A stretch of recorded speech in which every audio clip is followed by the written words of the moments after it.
I didn't walk. If life not just God no life, just they unfair for me. Brotherly. So, I recently got hooked on To Kill a Monkey. Kept me a date about new masterpiece on Netflix. But what really grabbed me wasn't just the cinematography or the suspense. It was Efe. Not just because he was a brilliant character, but because he was one of us.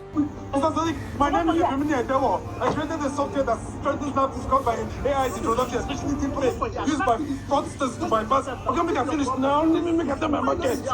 That guy was an AI ML engineer, the kind of guy recruiters will chase across continents. We literally just saw Mark Zuckerberg post an AI guy from OpenAI for several millions of dollars. And yet, if he was broke, he was desperate, and at the end, he chose fraud. And that made me ask, how did someone that valuable end up that vulnerable? So let's break it down. Self-realization versus self-sabotage. At first, I thought maybe Efe didn't know his worth.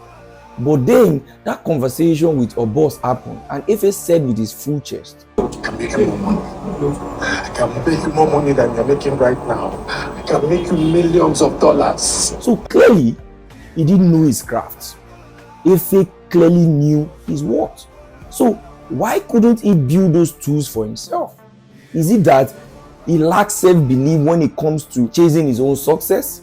Or maybe he never realized he could be both the engineer and the founder? We see this a lot in the tech space.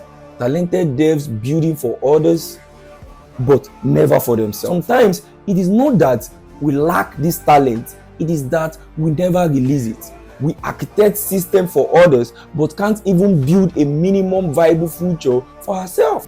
Maybe it wasn't about self-realization. Maybe it was about the environment Efe was in.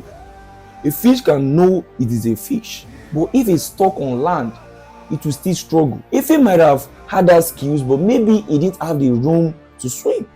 Maybe he was in an ecosystem that didn't value his or enable his brilliance.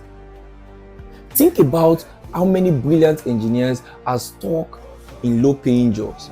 They are in the wrong countries, they are in the wrong company, or the wrong circle.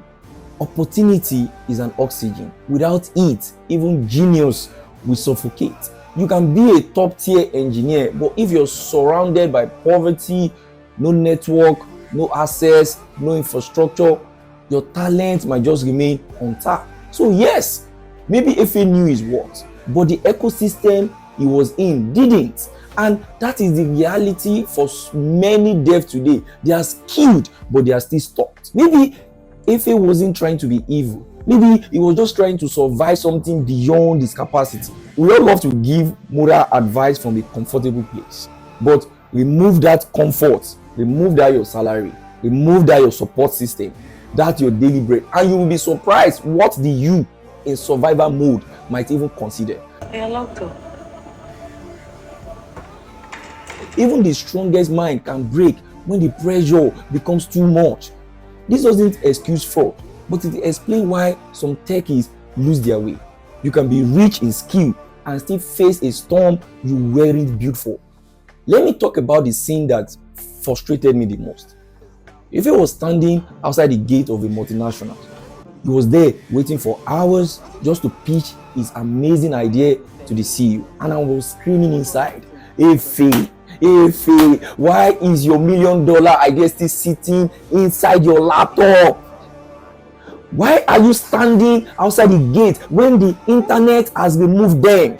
We live in a world where from your room with nothing but your ideas, a laptop and a Wi-Fi, you can launch tools, build audiences, start a startup, release open source library, host SaaS application on Render, Vercel, GitHub, name it.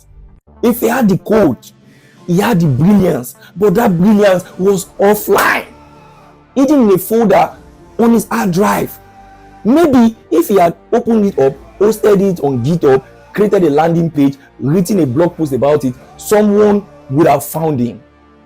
Maybe even a boss, the boss, the same guy who introduced him to Ford might have said, wait, you build this, you don't need me, you need investors. But he didn't. That code stayed in the shadow, and sadly Efe did too as well. And this is what so many techies still do. You want to be discovered, but you have not published anything.